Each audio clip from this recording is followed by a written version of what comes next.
Bharatiya Janata party का एक ही मकसद है, ना रहे बांस ना बजे बांसुरी। सबूत ही खत्म कर दो, किससे सवाल पूछेगा। बाकी ये हमारे गोबर भक्त तो हैं, हमारी भक्ति करने के लिए जाहिर है। नेपाल सरकार ने जितनी गोदी मीडिया है सबको बैन कर दिया, पता है। अब नेपाल में Aaj Tak channel, India TV, Zee News, ये जितने भी न्यूज 18 और रिपब्लिक भारत, नेपाल हिंदू राष्ट्र ने बैन कर दिया है, पता है आपको। अंजना कश्यप वो भी जाएगी मोदी की गोद में बैठने। आदित्यनाथ है असली वायरस देश का, उससे भी बड़ा वायरस है नरेंद्र मोदी, उससे भी बड़ा वायरस है, यूं कहें यदि सरदार कहें वायरसों का तो अमित शाह है।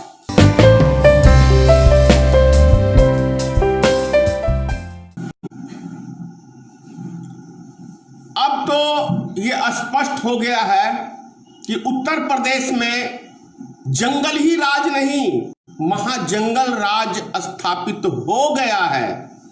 ये बयान मेरा नहीं, सुप्रीम कोर्ट ने कहा।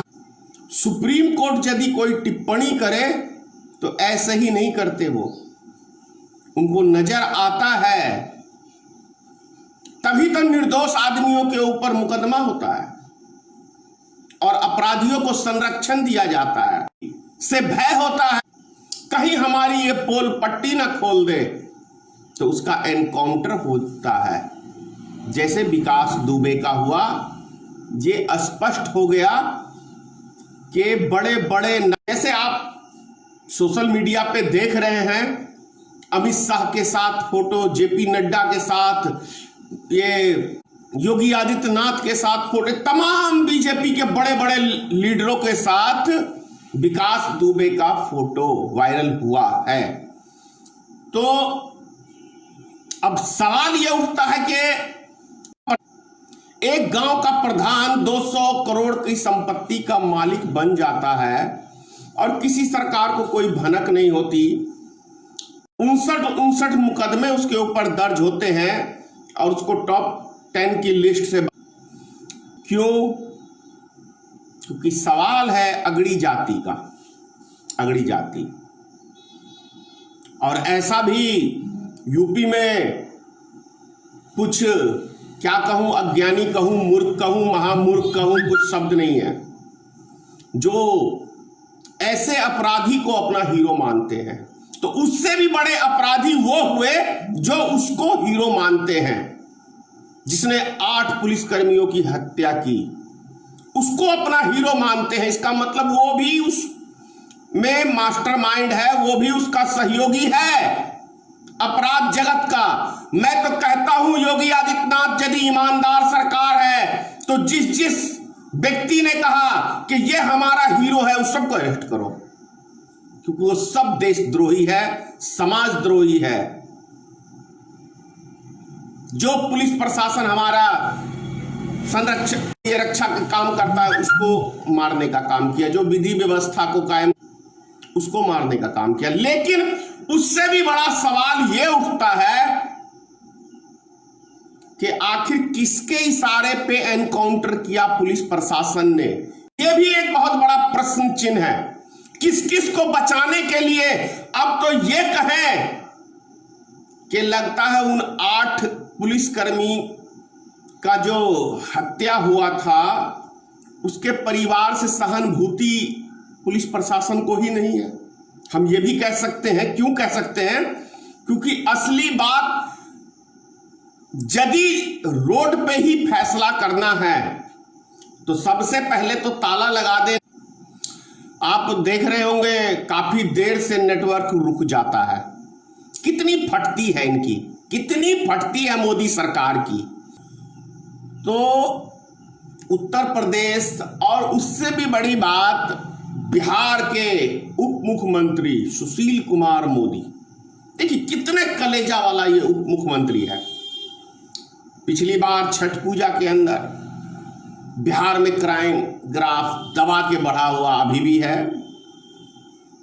अपराधियों से हाथ जोड़ के विनती करते हैं कि भैया कम से कम त्योहार का टाइम है, अभी तो अपराध बंद कर दो, हाथ जोड़ के। ये व्यक्ति उप मुख्यमंत्री बनने लायक है? कितना कलेजा है। और कितना, उससे भी बड़ी बात क्या है कि कितना इनके पास सृजन घोटाला।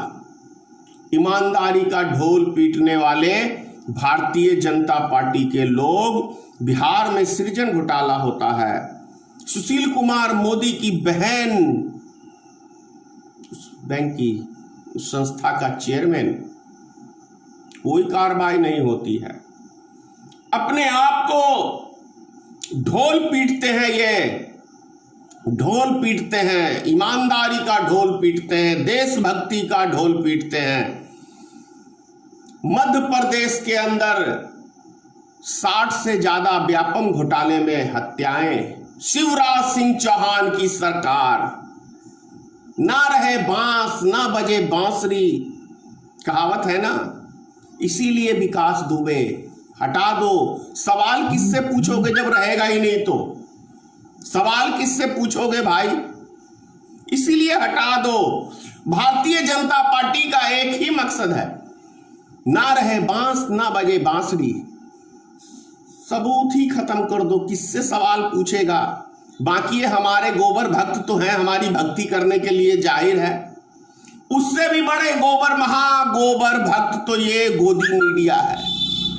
चंद रुपयों में बिकते हैं, चंद रुपयों में बिकते हैं। शायद संसार की इतनी घटिया मीडिया किसी देश में नहीं होगी जो चंद रुपयों के लिए तलवे चाटते हैं नेताओं के। चंद रुपयों के लिए कुत्ता भी ऐसे दुम नहीं हिलाता होगा जैसे ये गोदी मीडिया मोदी के आगे दुम हिलाते हैं। मोदी के आगे को एक दिन पता है, अंजना कश्यप, आज तक की एंकर, उसने नरेंद्र मोदी को ही अपना बाप कह दिया था। वो अपने बाप का नाम लेने की जगह नरेंद्र मोदी का ही नाम ले ली थी। तो ये है, नोटबंदी के समय में दिल्ली में इंदरलॉ के पास गई थी एटीएम का हालचाल जानने।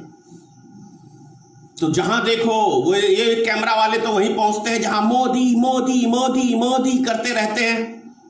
उनके चमचे, उन चमचों को कुछ पता ही नहीं है।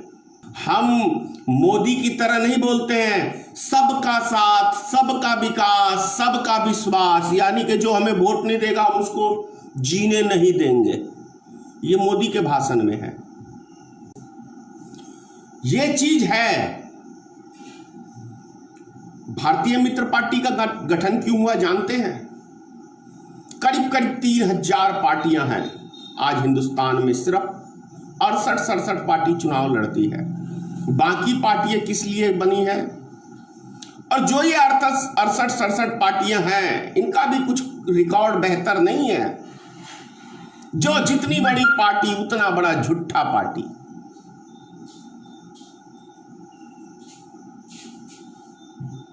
ये एक अजीब सी बात है कि 56 साल लगभग कांग्रेस ने शासन किया, काफी देश को ऊंचाई की ओर ले गई, इसमें कहीं कोई शक नहीं है।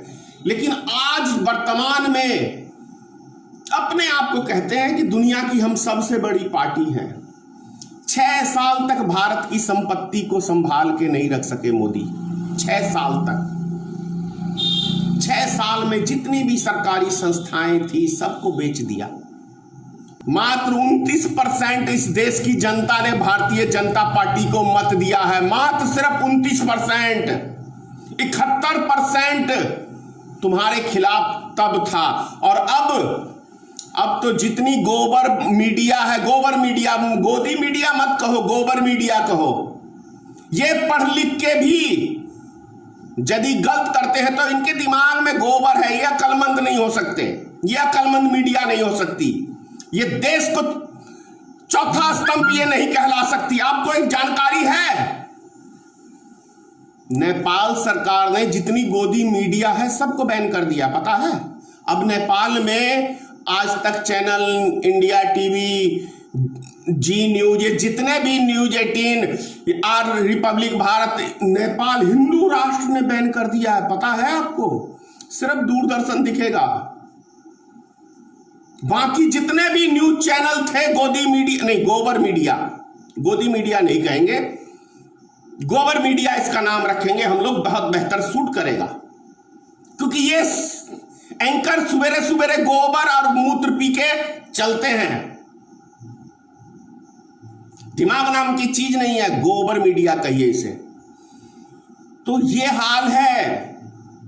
इन न्यूज चैनलों पे देख लो, मैं तो कहता हूं कभी बीबीसी समाचार भी सुन लो, न्यूज 18 भी सुन लो, न्यूज 24 भी सुन लो, और कभी कभी थोड़ा इक्का दुक्का कोई खबर आज तक दिखा देता है, इक्का दुक्का कोई। उसके बाद तो फिर अंजना कश्यप वो भी जाएगी मोदी की गोद में बैठने। गोदी मीडिया इसीलिए कहा जाता है ना। क्या है एंकड़ी करती है ये लोग, चंद रुपयों पे कुत्ते की तरह दुम हिलाते हो, दुम हिलाते हो। अरे बंद करो दुम हिलाना। चौथा स्तंभ था नाम देश की मीडिया का। तुम्हें पता है क्या कहते हैं ये 2014 से पहले क्या कभी मीडिया पे किसी ने उंगली उठाई? क्योंकि उस टाइम में कांग्रेस से जो सत्ता में थे उनसे सवाल मीडिया पूछती थी, और आज कांग्रेस पार्टी सत्ता में नहीं है तब भी कांग्रेस पार्टी और विपक्षी पार्टियों से सवाल पूछती है। तो कितना 6 साल में मीडिया गिर गया नीचे, कितना नीचे हद तक गिर गया ये मीडिया, ये सोचिए। बहुत आश्चर्यजनक लगता है जब मीडिया का, और जो उत्तर प्रदेश के अंदर जो हाल है ये बहुत ही आश्चर्यजनक है। योगी आदित्यनाथ को तो पता नहीं भैया, जाएं मंदिर में बैठे मठ में वहां पे जाके पूजा पाठ करो। गद्दी सबसे नहीं संभलती, और वैसे भी रंडुओं से तो कभी गद्दी नहीं संभलती, पता है। शास्त्र नहीं कहता सन्यासी, जो असली सन्यासी है वो चला सकता है, नकली सन्यासियों से नहीं चलेगा। ये नकली सन्यासी हैं, सत्ता के लोभी हैं। रामायण में लिखा है ना कि सन्यासी जो है वही चला सकता है, वो बेहतर चला सकता है। जो सन्यासी है, जो सिर्फ नाम का सन्यासी हो तो कतई नहीं, वो तो सत्ता का लोभी व्यक्ति है। योगी आदित्यनाथ एक सत्ता का लोभी व्यक्ति है, तभी तो झूठ भी बोलता है ना। बताओ कितने सारे झूठ मैं आपको गिनवाऊं। 1000 झूठ चुनाव के समय में योगी आदित्यनाथ ने बोला है। क्या दलित परिवार से हनुमान जी थे? दलित परिवार, क्या बोलते हो? राजस्थान की चुनाव की सभा में याद है, एक मुख्यमंत्री, वो भी सन्यासी दलित कह रहा है, अपने आप को बड़का समझ रहा है कि ब्राह्मण। क्यों भैया, किसने बनाया ये सब धर्म? कहां से, किस शास्त्रों में लिखा हुआ है? सारे तुम्हारे ही बनाए हुए उल्टे सीधे चीज। समझ में नहीं आता। असली वायरस हो, असली वायरस योगी आदित्यनाथ है, असली वायरस देश का। उससे भी बड़ा वायरस है नरेंद्र मोदी, उससे भी बड़ा वायरस है, यूं कहे यदि सरदार कहे वायरसों का तो अमित शाह है। वो तो एक गुंडा, उसका रिकॉर्ड ही है क्रिमिनल का। पता नहीं, हमारे देश का दुर्भाग्य है गृह मंत्री बन गया, देश का दुर्भाग्य है गृह मंत्री बन गया। और उससे भी बड़ा आश्चर्यजनक ये बात यह है कि देखिए गुजरात, शायद बड़े आदर से पूरे देश का आदमी नाम लेता है गुजरात का, वहां के लोग बहुत अच्छे होते हैं। एक राष्ट्रपिता महात्मा गांधी थे जिन्होंने देश के लिए जान निछावर कर दिया। एक सरदार वल्लभ भाई पटेल जिन्होंने पूरे राष्ट्र को एक करने का काम किया। और 2 ये गुजरात के नमूने जिन्होंने इस देश को अमन शांति को भंग करने का काम, ये 2 नमूनों ने, राहु केतु, कंस ने कंस ने और हिटलर ने, ये दो हिटलर हैं भारत के। अभी वर्तमान में इन्होंने देश की शांति, एकता, अखंडता को, सब चीज को तबाह करने का काम किया, देश का विकास को खत्म करने का काम किया, देश को लूटने का काम किया, ये दो राहु केतुओं ने। ऐसे में गुजरात की छवि इन दो राहु केतुओं की वजह से काफी बिगड़ी है, काफी खराब हुई है।